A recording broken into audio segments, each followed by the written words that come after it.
Over time, humans have continually come up with new ways to communicate. And while we've come pretty far, there are still some things that don't quite work the way they should.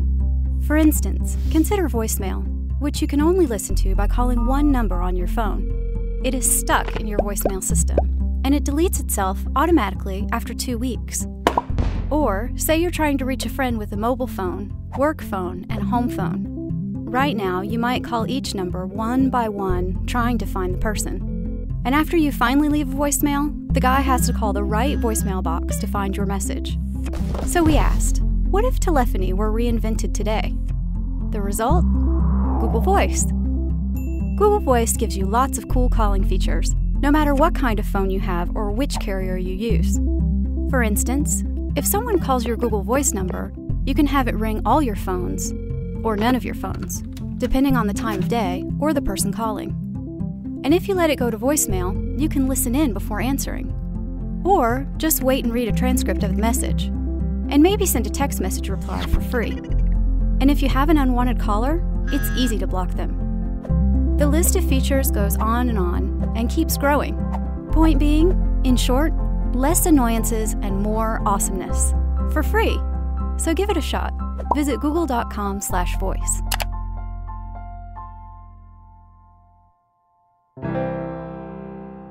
Hi everyone, it's Ron Hellman. I'm really excited to share this next tip with you.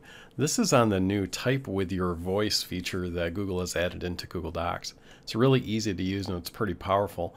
Let me demonstrate this really quick for you and show you how easy it is for you or your students to use. If you go to Tools and then Voice Typing, this will turn on a little microphone for you. Remember, you have to have a computer with a microphone on it to be able to use this. And it actually works best in a place that's a little bit quieter. But if you have a headset, you can probably get away with a little bit noisier atmosphere and environment. Go ahead and click the microphone to authorize it to turn on. And once you do that, you'll see that it takes off and transcribes what you're saying just about as fast as you can talk. Now, voice typing has changed a lot of the way people have learned how to work. We start thinking about our cell phones and other things that voice transcription makes long form dictation and brainstorming documents quite easy. Now, there's a lot of other things that you can do with this, and as we think about the power of voice dictation, you're going to see down the road how well this stuff works. Okay, so I just stopped it. Now, one of the things that you're going to find real quick, that is, you just saw your dictation happen. It might miss some of the words, some of the syntax might be off just a little bit, so you're probably going to have to go back and correct it. But I want to give you a couple ideas about how this would work for students with disabilities, or basically yourself. I mean, you can use this, anybody can use this.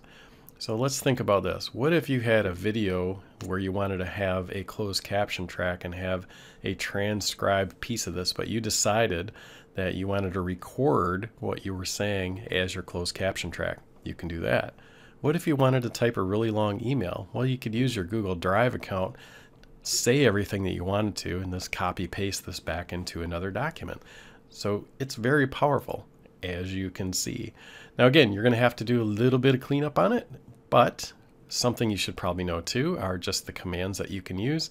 If you go to Google's help, and I'll paste this down in the notes about this particular screencast that we're doing, about how Type with Your Voice works, how the punctuation works and the words you can use, like period, comma, exclamation point, question mark, new line, and new paragraph, and a few other things about troubleshooting. For example, if you're using voice typing every once in a while, it might show that the microphone access is blocked. And normally when you have that issue where it's not recording you or it says there's a problem, if you look up in Chrome in your toolbar, you'll usually see this little camera up here, and it might show that it's blocked. So what you would want to do is just click continue allowing this thing to access your microphone. You can also change your microphones that it's using as well.